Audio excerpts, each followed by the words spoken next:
Hello and welcome. I'm Dr. Adam Dorsey, a psychologist in Silicon Valley, and I am the host of Super Psyched, a podcast dedicated to supercharging your life. Each episode contains fun, high-quality interviews with experts looking at psychology from all angles. Super Psyched is your tool to get more of what you want in your life and less of what you don't. Among the activities all 7 billion of us on the planet have in common is our need to eat.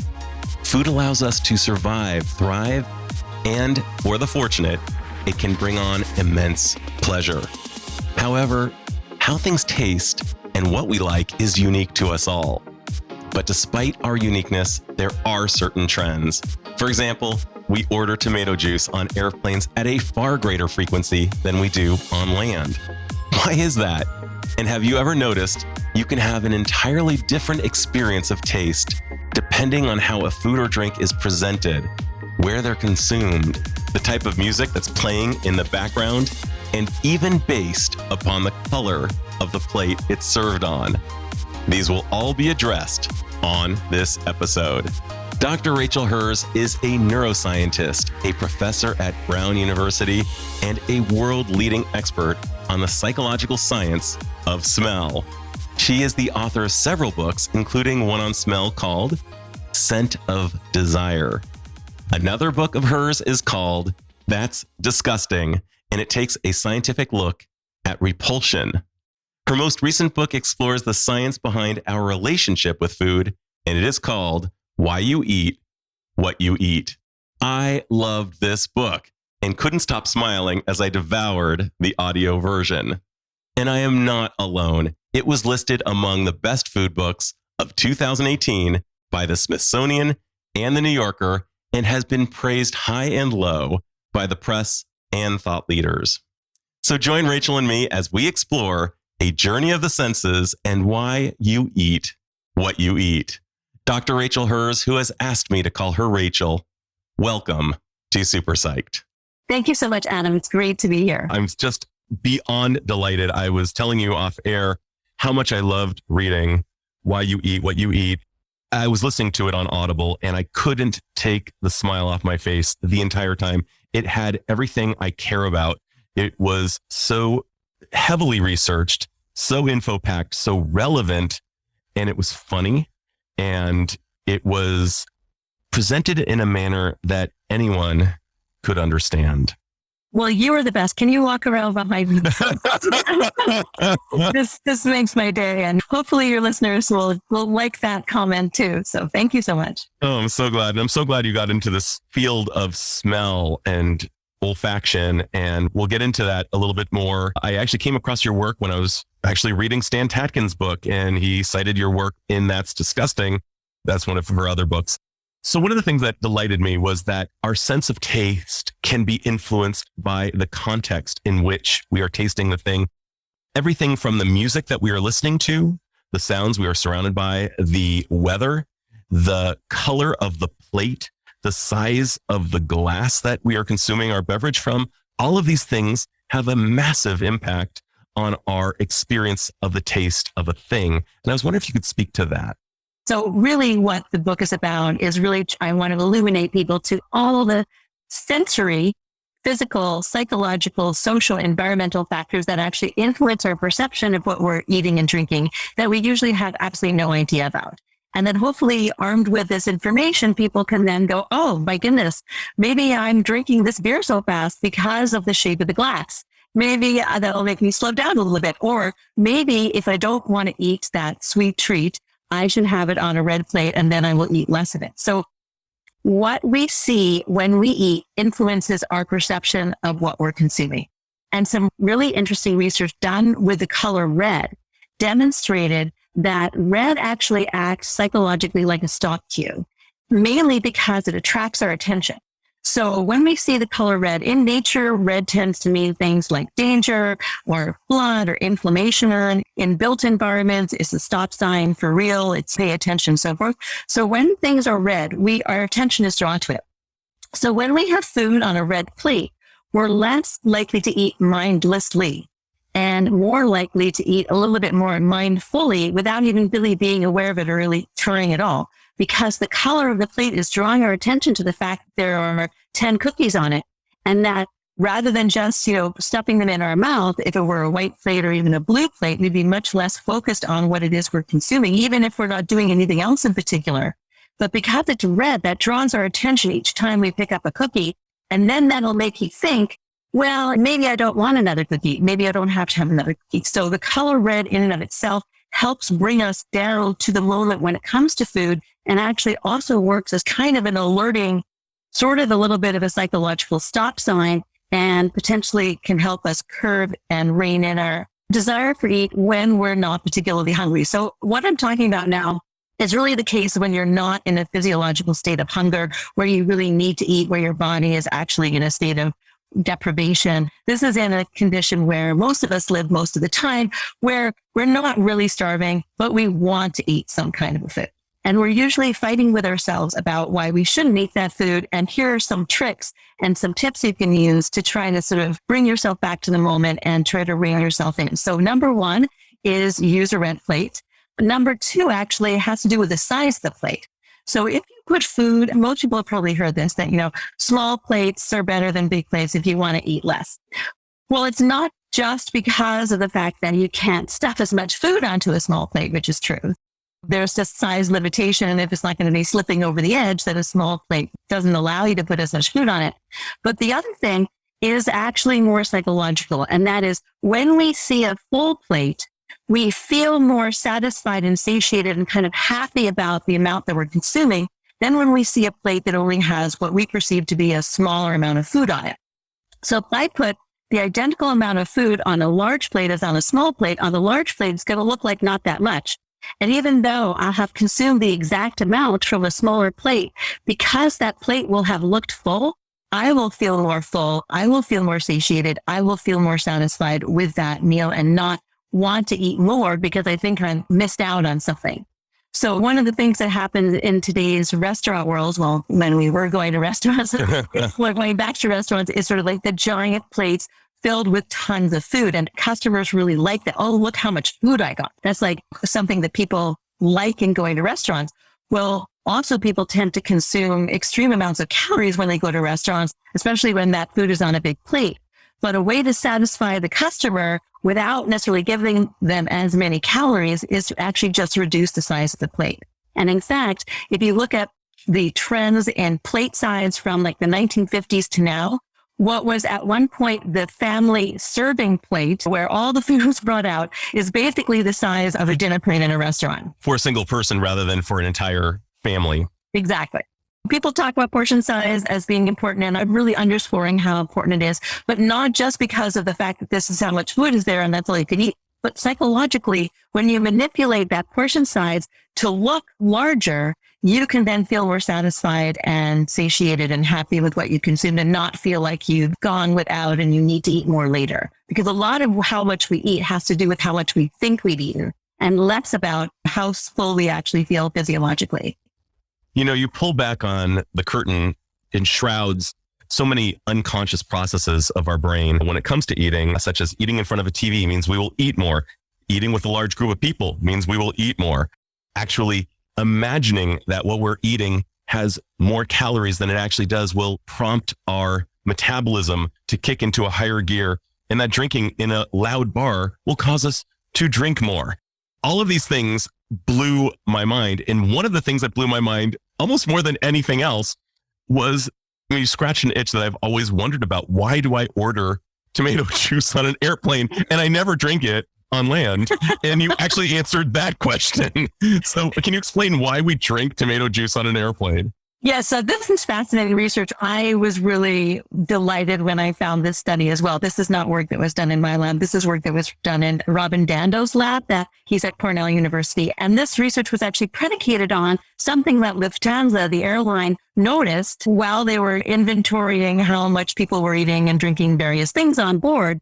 And they noticed that people were ordering as much tomato juice as they were beer. And the beer is free as well. So it's not like No, oh, well, I have to balance out the budget here, and that's why I'm not ordering as many beers. It's actually just as cheap. In fact, it costs nothing to order a beer as it does to order tomato juice. So what they did notice is that actually the airline cabin pressure, in fact, reduces, and this is something that is also the case, when it comes to eating and drinking on a plane, is that the cabin pressure actually causes nasal congestion. What was found by Lufthansa is that the airline cabin pressure actually causes some nasal congestion, and this is what's true when you're flying. And the nasal congestion actually has a bit of a limiting effect on the flavor perception of things. So you get less flavor from your food when you're in flight because the cabin pressure causes you to be somewhat congested. That airflow between your mouth and your nose isn't as good as it normally would be, and therefore you're getting fewer, of the aromatic molecules. There's less kind of airflow sort of circulating everything. So the flavor of your chicken, cheese, bacon sandwich, whatever, is less sort of intense and satisfying than it is on the ground. And so they thought, well, maybe because tomato juice is sort of a really sort of flavorful drink, that's why, and it has a really intense flavoring. Beer, it isn't quite as flavorful. It has the carbonation, but it doesn't, and that, like the bitterness or whatever, but it doesn't have as much flavor. Maybe people are trying to get more flavor from their drinks, and so they're getting like the intensity of the tomato juice is you can still get something. So anyway, then Robin Dando looked at how does hearing the noise that is in a plane, because on top of the fact that there's pressure changes compared to being on dry land, there's also this background noise that's about 85 decibels that's constantly in the background when you're on a plane. And depending upon where you're sitting in a plane, it can even be louder than that. And that's basically like standing 20 feet away from a jackhammer. So this is a loud noise that's constantly happening around you. And so what he wanted to see was what the impact of this like constant level of sort of white, loud noise might have on our perception of taste, specifically taste. So salt, sour, sweet, bitter, umami. So what he did is he measured taste perception for the basic taste under these conditions of really loud noise or the sounds of silence. So people in the lab were wearing headphones and either having 80, 85 decibels, constant sound in their ears, or listening to, had headphones on where nothing was playing. So just like pure silence. And what he looked at was how people evaluated the intensity of the taste of the salty and sweet and umami. But in any case, this is where it's interesting, because what he found actually was that at high concentrations of umami, in loud noise in particular, the perception of umami went way higher. So the loud noise actually potentiated the perception of the taste of umami rather than decreasing it, as you might think like, oh, there's so much loud noise, I can't even concentrate on what I'm tasting. And it did actually dampen the perception of some of the other basic tastes. But for umami, it boosted it, and especially when umami levels were high. Well, it turns out that tomatoes are super high in umami. And so the fact that tomatoes have so much umami in them as a basic component, that it's basically the amino acid glutamate. So whenever you have that, so that's in bread, actually it's in cheese, it's in wine, it's in beer, but not as much as it is in tomatoes. It's also in bacon and basically cured meats and so forth. So in any case, the reason why we drink tomato juice on airplanes is because of the umami profile of tomatoes and the fact that the loud noise of being in an airplane makes that flavor so much more intense and therefore more pleasing, especially when everything else around us is kind of being damped down. So that's why we order tomato juice on our plane. And that's incredible. It accentuates the umami. And just if you could break down umami a little further, because it is a newer flavor relative to the English lexicon. Can you describe what is umami? So just to give a little background on the concept of a basic taste is that it doesn't taste like anything else. So it's something we perceive in our mouth. It's a chemical that dissolves in the saliva in our mouth. So as opposed to something that we inhale that floats through the air like a scent, it doesn't taste like anything else. That it's related to macronutrients in the environment that is necessary for our survival or to be avoiding for our survival. And that there's a specific sort of neural physiological interaction between the chemical that is in our mouth and the brain sensing it as something. So the reason why I do not include umami in the lexicon of basic taste, and I just stick to what I call the fat forms, salt, sour, sweet, and bitter, is because umami tastes a lot like salt.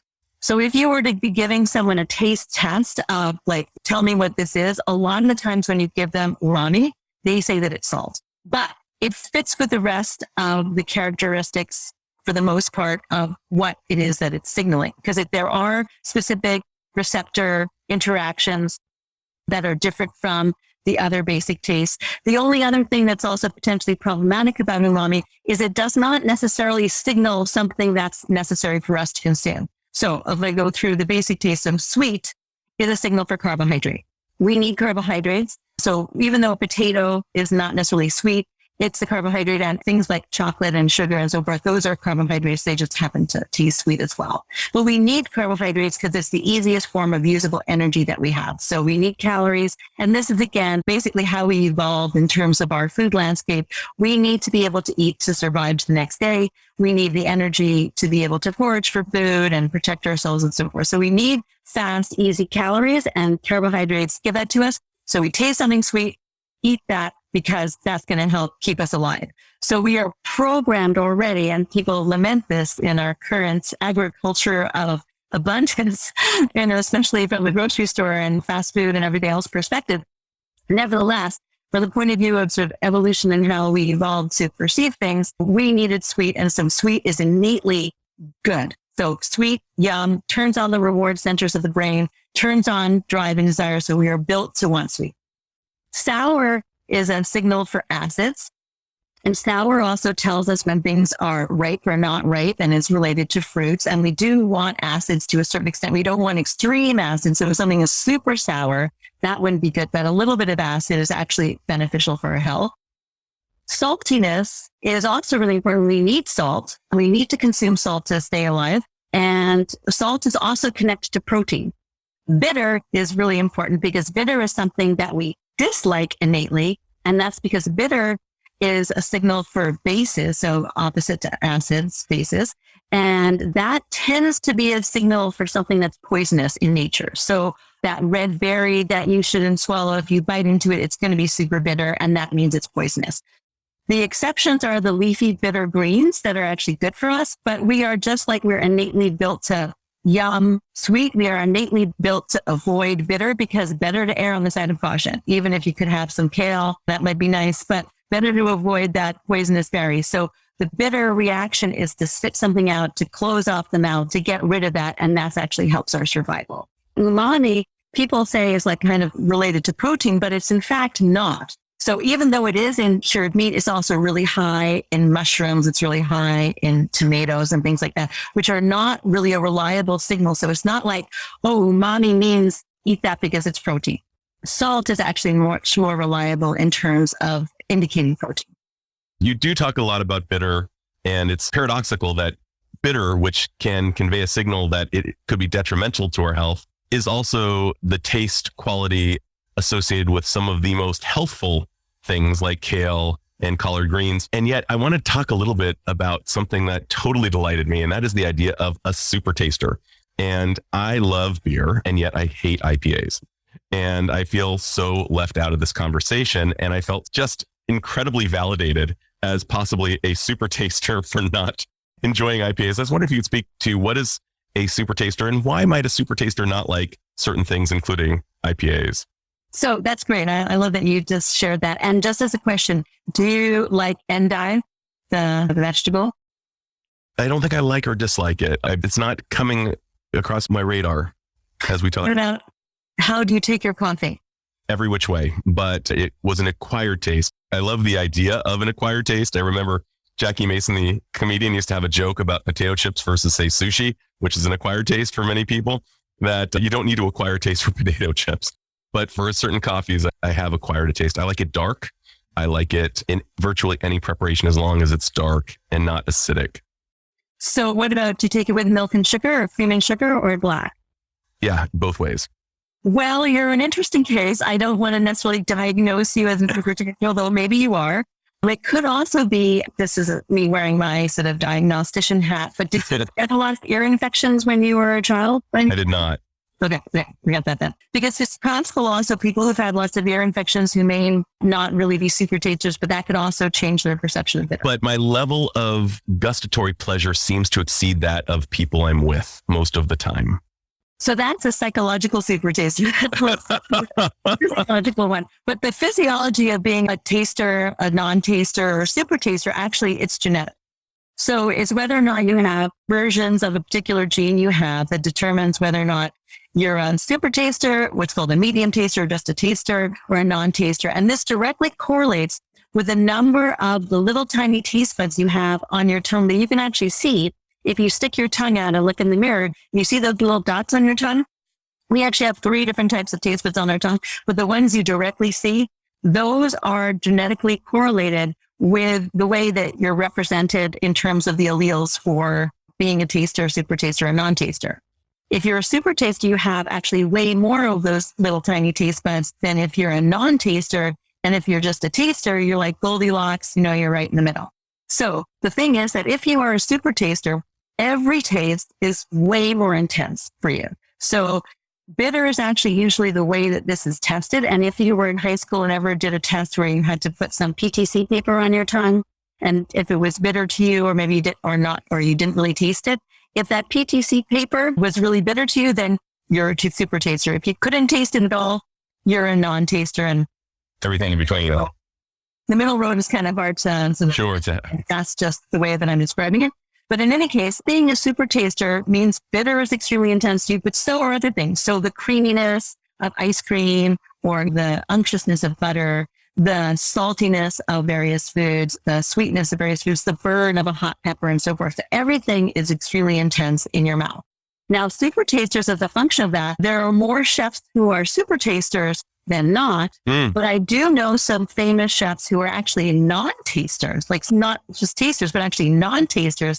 And what I've heard them say is that actually helps them relate to a segment of their culinary audience that they might not have been able to relate to if they were super tasters. So super tasters, because they taste everything to such an extreme level, might not add as much flavorings to various foods as a chef who is a non-taster, who then makes their food more flavorful as a function of that. But in any case, that's sort of the connection there. And what this means in terms of what you eat.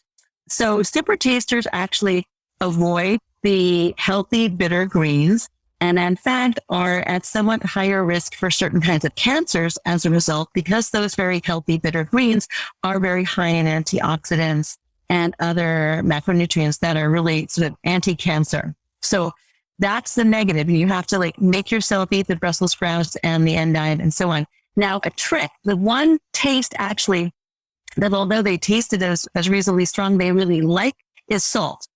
And that's because a trick here is if you want to eat something bitter, but you don't like the bitterness, if you sprinkle salt on it, that actually blocks some of the bitter receptors from being able to be activated, and that tastes less bitter. Plus it's salty, which we like. And the more salt we consume and taste, the more salt we like and want. So the more salt you use, the more salt you use, and so forth. And so this could be a problem for high blood pressure if that's your case. But if you're, depending on where you are on the spectrum and how much you want to eat those Brussels sprouts or whatever healthy leafy greens, then you can decide how much salt to use. But that's a trick for the bitter foods. Now, that's the curse of the super taster. And super tasters, as another example, do not like IPA beers because IPA beers are typically very bitter. So that's another example. But interestingly enough, the carbonation of beers is also something that super tasters get more intensity from. So they often don't like carbonated drinks. Do you like your beer more the English style, kind of flatter, or do you like really carbonated beers? It's a great question. I think I go both ways. So I may not be a super taster. I was really hoping I was. I do eat leafy greens every day. They're bitter. I don't like them. I actually dislike them, but I sprinkle it so heavily with sriracha is my little hack. Okay. Because I do love hot sauce. Okay. Well, I'm going to say you're not a super taster. For hot sauce, if you were a super taster, you would not be able to douse your bitter greens with sriracha and be okay with it. So I'm saying, unfortunately, you're not a super taster, but you definitely have intense taste predilection. If your beer range is just the flatter stout, so if you're a Guinness drinker or some of the stouts, and porters, which are not very bitter and not carbonated, then if that's the only kind of beer you can drink, I'd say that you're more likely to be a super taster than not. And if you can't tolerate a lot of hot sauce, then you can't tolerate a lot of, sort of things that are extreme, let's just put it that way. Or tolerate is the wrong word, but you shy away from those. So those are super tasters. Now, the problem with being a non-taster, so non-tasters don't have a problem with eating all those leafy greens that are really good for you. However, going back to alcohol again, alcohol, in addition to potentially being bitter, depending upon what it is, or carbonated, it is also sting. So like if you were to take a shot of whiskey, that burn. So that burn is actually something that a super taster finds like, oh, that's a little too much burn for me. So a super taster is not going to tend to be, drinking whiskey neat unless they've really acquired a taste for it, which can certainly happen because the psychological effects can be huge when it comes to our experience of food, and the social environment and so on can really change our perception, at least in certain moments. And maybe not when we're by ourselves in the kitchen, downing that whiskey shot may be hard, but if we're in the company of lots of friends, and in Edinburgh, for instance, then having a whiskey shot might be a lot more possible if you're a super taster. But the issue here comes from the fact that if you're a super taster, you've never had to water down your parents' drinks when you rated their, liquor cabinet. And therefore, likelihood is that you may have been drinking straight alcohol since you were quite young, and maybe drinking more alcohol and getting more alcohol into your system. And the issue when it comes to alcohol abuse is related to consumption frequency and amount, developing tolerance and so forth. So if you were able to consume a lot of alcohol and you started young and you basically continued, then you might get into a situation where you're over consuming, and that could be a danger. So there's pluses and minuses to being a super taster or a non-taster. Pick your poison. But unfortunately, it's your genetics that decided for you, and there's really nothing you can do to change it other than to learn to cope with it in various ways, both psychologically and also with condiments. And like I said, salt is really the best way for a super taster who's not going to be able to handle the sriracha to combat the bitterness of healthy foods. Well, let's talk for a minute about atmosphere and its impact on taste. If someone was trying to prepare a great meal and make it a multisensory experience, let's say they were trying to create a beautiful, loving, warm family meal, or perhaps a romantic meal for their partner, what would be some of your tips regarding perhaps music choice, lighting, plates, other factors that people might not know to consider in order to really embellish the experience? Well, those are great questions, and it's a little complicated. I mean, if we go back to plates again, since I've already spoken about them. So round plates actually increase our perception of sweetness. So the shape of round is semantically and associatively correlated with sweet things in the environmental experiences we've had. So if you think about the things you've eaten in your life that are sweet, from fruits to cupcakes to ice cream scoops and so forth, they're primarily round. And if you think about the things that are, let's say, more salty, they tend to be more angular. So cuts of meat or cheese and so on, even different kinds of crackers and potato chips, they're more angular. So angular shapes, if you had like a triangular plate, you could augment, let's say, the saltiness of the savory part of your meal, and a round plate could augment the sweetness of the dessert part of your meal. Also, red, in addition to it being something that's a stop cue, it actually, depending upon the color of your dessert, could make, like if you had, let's say, a flan that was basically sort of more white, and it was on maybe not a super bright red plate, but on sort of a pinky red plate, that could also make the flan seem sweeter, especially if it was on a round sort of pinky red plate. So these aren't necessarily to make it more romantic, but these are aspects of the experience that can make it sort of more intense from a taste perspective. That being said, being in the emotion of love also makes things taste sweeter. So if you're in love with the person you're eating with, even plain water tastes sweeter than it does if you're just like kind of neutral with the person you're with. So the bottom line is that if you're serving a meal to someone who's in love with you, they're going to think it's great pretty much anyway. But if you want to augment it from other sensory perspectives, music is actually something that's really interesting. So having music in the background but that it isn't too loud. Again, kind of the Goldilocks version. So it's audible, but not too loud. And it's got a sort of a softer, slower tempo. You don't want to have extremely loud techno in the high BPM. You want lower beats per minute. Yeah, you want lower beats per minute, and you want something that's moderate intensity from the point of view of loudness. That makes people want to sit at the dinner table longer. And extrapolating out into restaurants, people who sit longer at the dinner table tend to order more and therefore tend to spend more. So restaurants that want to sort of keep their patrons dining and sitting longer, that kind of background music and also more muted and darker lighting keeps people sitting longer. Whereas by contrast, fast food restaurants, they're bright. Also, the colors of like red, orange, yellow, those are like bright, they're movement colors. There's typically a fair bit of noise in the background. Maybe there's music, but it's also like there's kind of just general cacophony.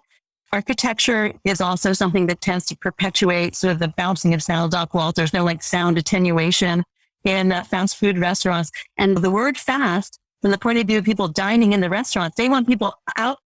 So eat your meal and get up, and then people can come in so that they can, have more patrons and make more money. So it's all about these manipulations to get people to spend more and eat more in restaurants. But depending upon the kind of the restaurant, you can do things that will change the perception of the food. Also, having a really nice plate setting, everything looking really attractive, like, tablecloth, and even just the plating of the food itself.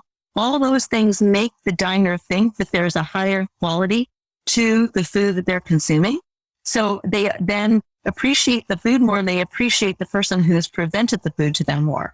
So when things look really nice, when things are presented in an artful way, if they're presented in a way that's just very appealing visually, people will actually perceive that food as being better tasting, having higher quality from the ingredients it's made from, and also higher appreciation for the cook. And so those are some of the things from an ambience perspective that can change how we perceive the meal that we're consuming. I love that so much. And you also speak a little bit about how the French wouldn't dream of fast food does exist there. It's not how they roll. They tend to really savor their meals. And when I think about savoring in the literature of psychology, it's reflected at the very least, both in positive psychology in terms of increasing our happiness, as well as in mindfulness. And both places, the idea of savoring and really tasting what we're eating rather than the Cookie Monster model of just shoving a whole bunch of stuff down our throat really fast and just consuming calories, thinking that we're having a great old time. There were so many moments in this book. My mind was positively blown. But one of them was toward the beginning when you were describing that our personality may in some way determine the foods we like, that sweeter people tend to like sweets.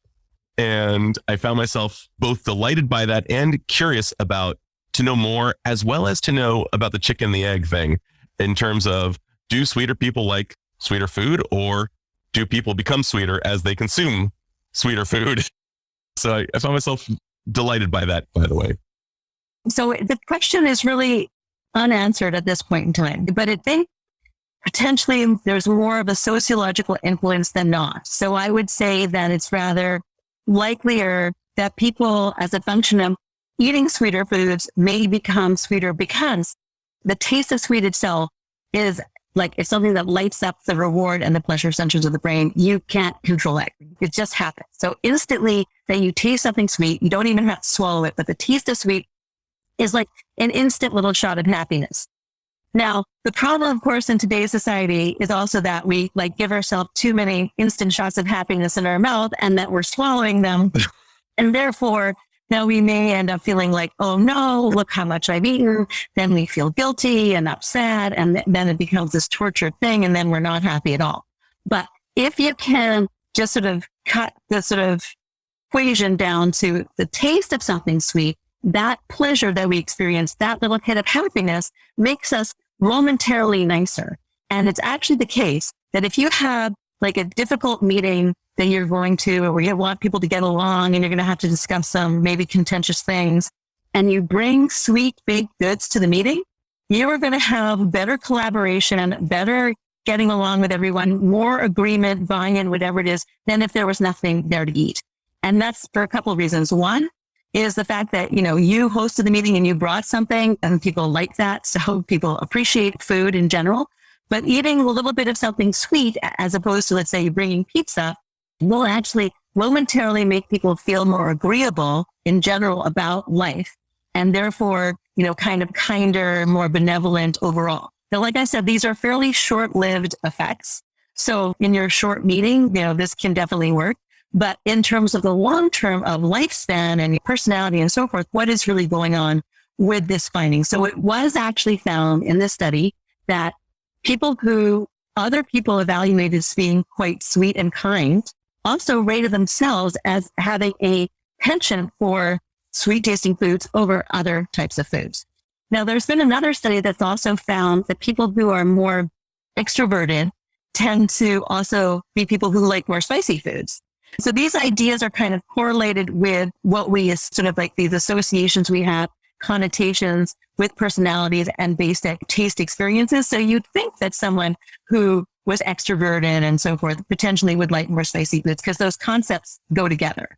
Just like being nicer and sweeter are concepts that go together. But the question of where does the concept come from? Does it come from the fact that inherently extroverted people were using lots of sriracha, or that inherently very kind, benevolent people were putting lots of sugar in their tea? It's hard to sort of piece that apart, but there definitely seems to be relationships between tolerance and or desire for certain types of food and personality traits that can have an impact beyond, that moment of consuming the food. So maybe what you said about the longer you eat sweets. So if you're someone that really likes sweets, then likelihood is you're eating sweets more often. Therefore, maybe you're feeling happier more often, and therefore being nicer more often. People think that you're sweeter and nicer. So what would be your recommendation to somebody who wants to be sweet and really live in that lane and yet not face the health risks that are associated with long-term consumption of sweets? I mean, the simple-minded answer to that question is things like chewing gum that's sweet tasting. So especially if you're concerned about cavities, then you want to maybe have the sugar-free version of it. So non-nutritive sweeteners, by the way, are something that I'm generally really against, and they can cause all kinds of problems metabolically, psychologically. They can make you eat more rather than less overall. But having gum that's sweetened without sugar doesn't cause this problem typically.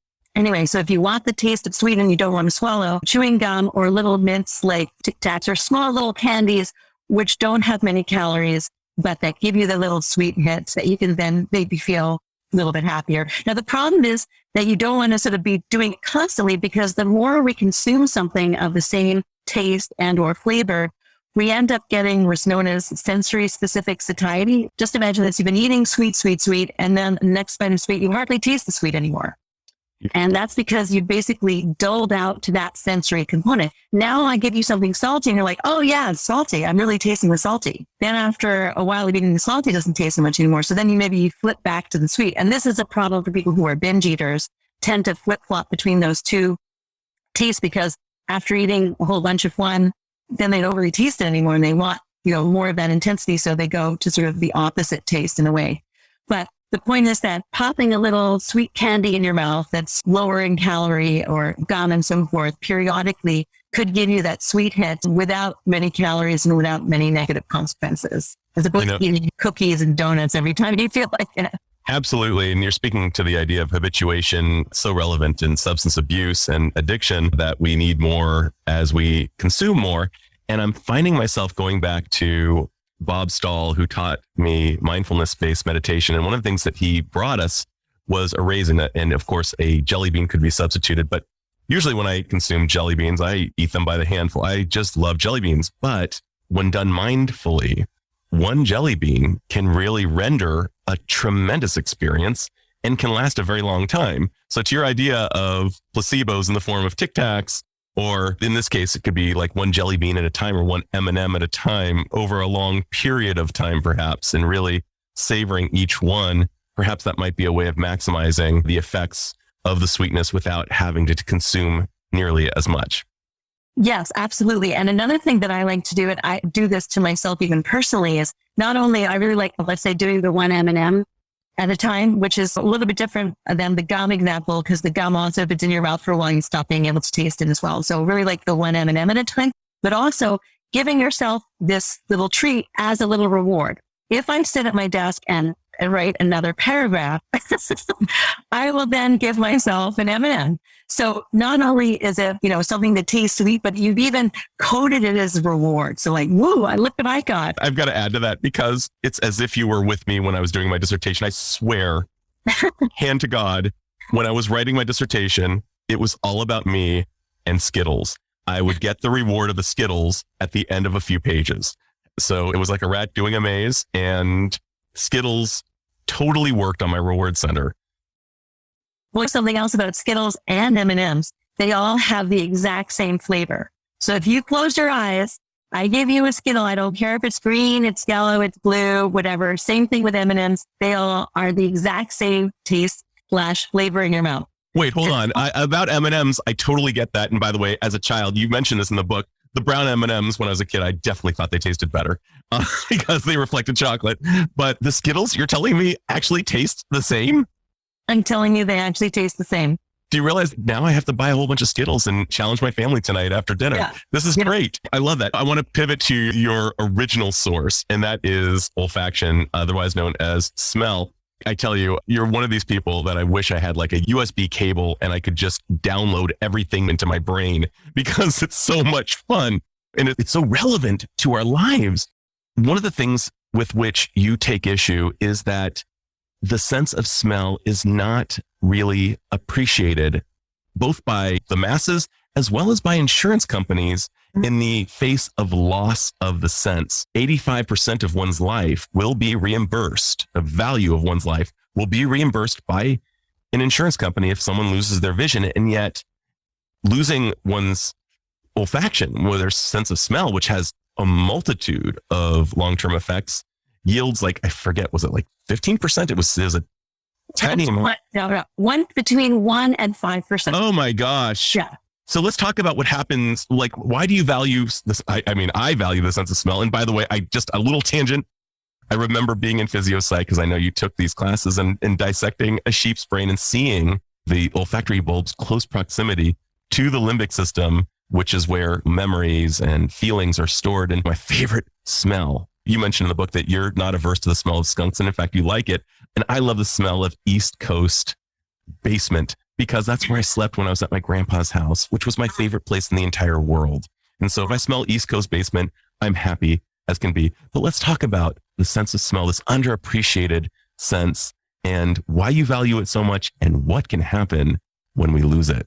First, I want to just tell you that I've just done a study to look at how people value / do not value their sense of smell compared to hearing and vision, and in comparison to various commodities of either a physical or psychological quality. And I was actually thinking that because one of the main symptoms of COVID has been smell loss, and some people have this really long-term residual loss of smell, it's been very devastating. And I've had many people tell me that, who had COVID pretty badly, that the worst symptom was not being able to smell, and they were totally panicked about it and so forth.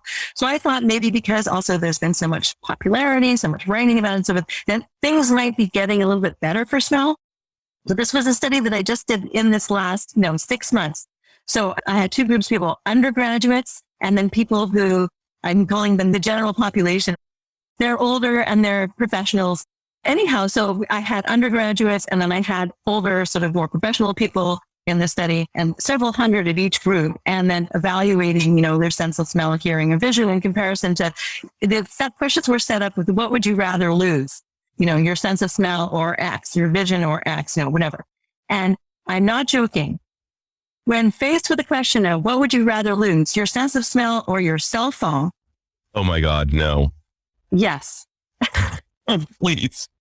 8 times as many people said, I would rather lose my sense of smell than my cell phone, than said their cell phone to their sense of smell, and compared to vision or hearing. Like it's just crazy. I mean, giving up your cell phone or your sense of smell. I keep my cell phone. This really stunned me. I mean, I was pretty blown away by its finding that. The self-deception, the myopia associated with that idea that the sense of smell is, and of course what they find later on, if they, God forbid, do lose their sense of smell, is it's actually really bad on the other side. Right. And so, I mean, unfortunately, as we get older, all of us will eventually lose it to some extent. But just like with our other senses, there's a lot of individual variation. And some people can be well into their 80s and so forth, have a completely fine sense of smell, and other people a lot younger. And just as also a little comment here, if you're in your 40s and you're suddenly having problems with identifying smells or detecting smells, this could actually be a very important signal that you have something else going on neurologically, either Parkinson's disease or Alzheimer's or potentially something else. And so you should be tested by a neurologist, because it's a very early bellwether for these other more serious neurological conditions that, if you have early intervention, can really make a huge difference in terms of prognosis and quality of life and so on. So that's just, one slight aside. So my first book is called The Scent of Desire, and it's really all about the psychology of the sense of smell. And I wrote that book in large part because it was my first experience working as an expert witness for someone who had lost her sense of smell in a car accident. And like you mentioned, so the insurance company, who cares? Here's a penny, now go away. And her life had completely fallen off the rails in absolutely every respect. And she was like 28 years old, young professional, newly married, wanted to start a family. And before I get into all the things that went wrong with her, she was someone who, prior to the accident, never paid attention to her sense of smell, never gave it a second thought, never appreciated it. And when I met her, it was about a year or so after the accident, and she'd had several facial reconstructive surgeries. Like, this was a major accident, but she was all put back together again. And there was nothing residual from the accident except for the fact that she was totally anosmic. So she was totally smell blind. And she no longer wanted to have children. She couldn't do her job anymore. She didn't feel close to her husband. Intimacy wasn't interest. She was having all kinds of problems. She basically lost her sex drive. Yeah, she lost her sex drive. She lost also her desire to be intimate with her husband because she could not smell him. That kind of closeness, that kind of bonding, that connection, that feeling the other person in other ways. Body odor is very meaningful from many facets, but also from the point of view of identity. Only you smell like you, so your partner knows you and your smell, and that's a significant part of your intimacy in your relationship and so forth. So anyhow, this poor person, when I spoke to her, I never met her in face-to-face, but I had many conversations with her over the phone. She was in a different state, as in geographical state. Sure, I understand. In any case, she was absolutely devastated. Everything in her life had totally fallen apart. And she was also sinking into a very serious clinical depression. And this can also actually happen with loss of smell. And it can become more and more and more debilitating because of the neural interaction between where smell is processed. And as you mentioned, these areas of the limbic system where emotional memory, and all kinds of emotional regulatory processes are maintained. And so basically, what's known as the amygdala hippocampal complex in the brain, the amygdala is where emotion and emotional memories are processed, and the hippocampus is where associations are learned and various forms of memories take place. That is also referred to as the primary olfactory cortex. So the primary part of your brain that's processing smells is the same part of your brain that is processing memories, emotions, associations, and the whole interaction. And so when half of that equation is broken, it starts breaking the other side. So when you don't have input from your sense of smell, which is what's going on when someone loses their sense of smell, the other side of that, and it's actually not just emotions and memories, but it's also things like ability to navigate in space, like following directions or knowing where things are. So people who do complex jobs where they have to, various kinds of spatial skills are required, but after they've become anosmic, they have all kinds of problems in that. I mean, it just affects everything. And people think about, food, because like I said at the beginning, flavor is about what you're smelling from your mouth. Well, that's the big thing. And doctors will say, well, are you eating properly? Okay, whatever. See you later. You're fine.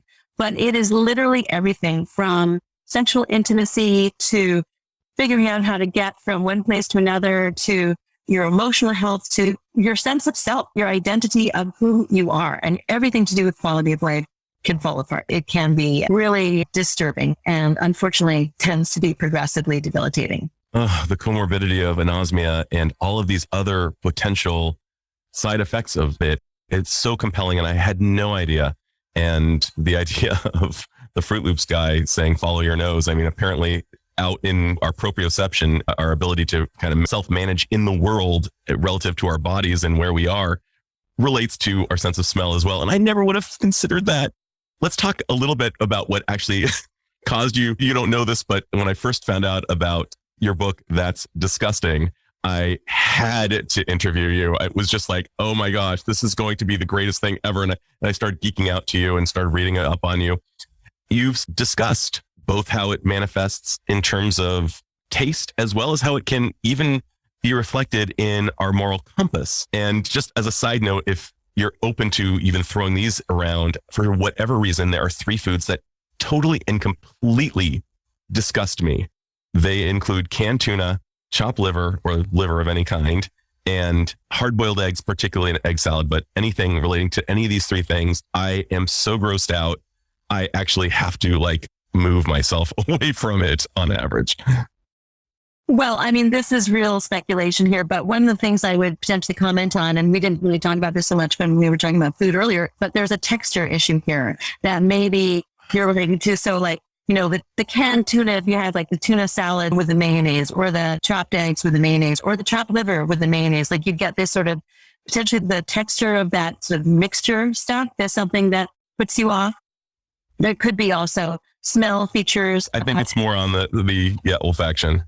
Okay. And there could also be, connotation features or psychological features, like being forced to eat this when you were a kid under certain circumstances, and then forming an aversion to them. And then no way, come hell or high water, I don't care about being a 3-star Michelin restaurant. There's no way I'm having the liver. So there's potentially a confluence of factors, both psychological and sensory, that go into, having an aversion to different kinds of foods. And something that I talk about in Why You Eat What You Eat also is children who have these extreme food aversions.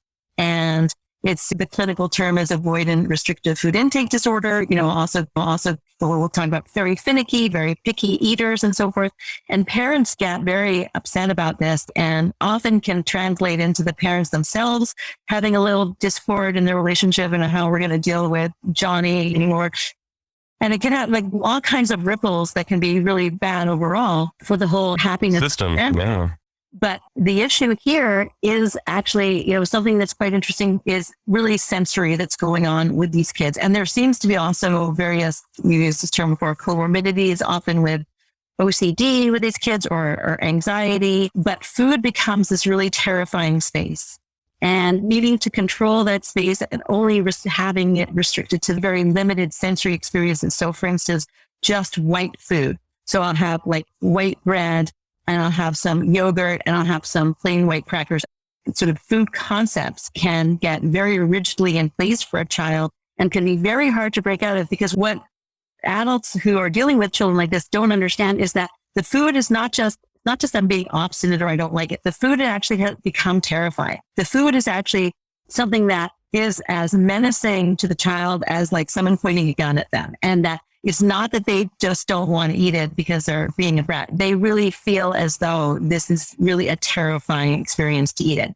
And the way to overcome it, sort of psychologically, doing things with phobia treatments like desensitization and relaxation training, and getting sort of slowly able to sort of, what would you feel okay about eating, and sort of try to build that world upwards. That is the main treatment that's done for kids like this, so they can learn, and also potentially through their own life experiences, learn to not be afraid of eating that food, and then maybe it generalizes and so forth, and they can grow out of it. But it really is something that evokes terror and disgust, the way that we eaters really can't comprehend. And that's why it tends to be something that engenders so much strife in families when this is going on with a child. But it can be, a really real phenomenon. But the thing about disgust, and just to bring it back to this, and so how my books all tie together. So the first book about smell, the second book about the emotion of disgust, and the third book about food and eating is actually disgust is a taste-based emotion. And the face that you make, if I tell you, or I ask you, hold your neighbor's dirty dentures in the and hand them to you right now, that same face that you make, if you have to taste the liver right now. So exactly. The face of disgust that you make when you're eating something, and actually the face that you make when you're eating something bitter. So that bitter taste face, which is the face of disgust, is the same face you make when you're emotionally disgusted. And so the concept is that our emotion of disgust, which is a very complex emotion, and I would argue that no other animal, creature, whatever you want to call her, people, the things that live with us on this planet, no other creature experiences disgust the way we do. So an animal may spit something out that tastes really bitter and is going to be poisonous to it, but they don't care about rolling in feces or whatever that we are psychologically repelled by. So the emotion of disgust and all of our emotions are there to keep us alive. And as a function of the fact, this what I think is that because humans are so long lived, and we face peril from many different sources, not just fast sources like fires and tigers, but also very slow sources like disease and other forms of illness, which may be slow and creeping, and things that could be toxic to us in other ways. That disgust is a way for us to deal with these more creeping menaces, these slower menaces, and to help us to survive them by, avoiding them. So a lot of it though is learned. And so one thing that other disgust researchers have said is it's the instinct that has to be learned. So we don't come out feeling disgusted. So little kids will love feces. They'll pick up dead animals. They don't care. They have to learn that these are bad. These are disgusting.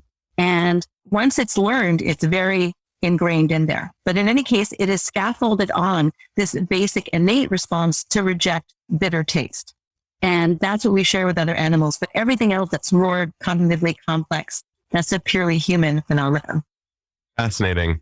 A final question for you, Rachel. And this is related to the miracle question I ask most of my guests, and I'm going to ask it of you. Based upon your research, knowledge of smell, taste, etc., if you were able to impart upon all people on the planet one skill or one thing to be more aware of, what would it be? And what do you imagine would be the effect on the individual as well as society at large? So I'm very glad you asked that question, because actually I have the recipe. Whoa! This is basically about food and our relationship with food, and having a happier and healthier relationship with food will make us happier and healthier people overall. And this is also, we have the luxury not to be starving, not to be really worried about when the next meal will be. So when we're eating something, we should never deprive ourselves. If I want a piece of chocolate, I'm going to have some chocolate. If I want some pizza, have some pizza, whatever that food is that you want. But ask yourself, or make yourself ever so slightly mindful of the experience while you're consuming whatever it is. And ask yourself with each bite, how much pleasure am I getting from this? Now, the first bite, pleasure, wow, off the charts, amazing. Second bite, third bite, probably also pretty high. But when that pendulum starts to swing down towards neutral, then you say, I'm not physically hungry. I am not really getting the taste pleasure from this any longer. This is when I can stop. And then you don't have to eat the whole thing. And then you can feel you're in control of your relationship with food. You can eat anything that you want, and you can get the pleasure from it. And it also translates into becoming more thoughtful, more mindful in general in other areas of your life. It's just slowing down for a second to ask yourself, in that balance of pleasure to sort of, maybe the negative of the overconsumption, where am I in this balance? And when the pleasure sinks down and you're no longer getting that hit from it, that's when you say, you don't need to have that any longer. I'm sated. I love that idea. And the word in Spanish is estoy satisfecho, which means I'm satisfied. That's used for meaning that my hunger has been quelled. And I'm also thinking about in Okinawa, the concept of hara hachibu, which means stomach at 80% full, and just integrating that mindfulness that we were talking about and savoring. What a great wish.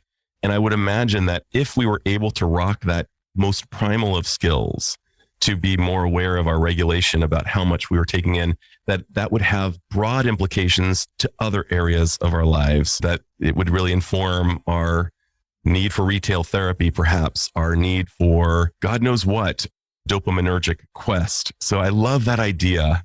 I know exactly what you're talking about with this sort of, leave the table wanting more and all that. I'm not even going there. I'm saying you can leave the table not wanting anything more, but what you've done is you've satisfied your pleasure.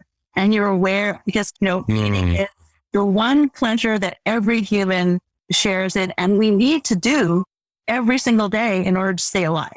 That's right. And we need to be able to take that pleasure with us and not have this contorted, difficult relationship with what we're eating. And we need to be aware that there's pleasure involved in eating and to sort of get the most of that pleasure, the most satisfaction from what we eat. And then also understanding that when that pleasure isn't there anymore, that's when I can put the fork. What a great way to be aware of our dashboard, so to speak.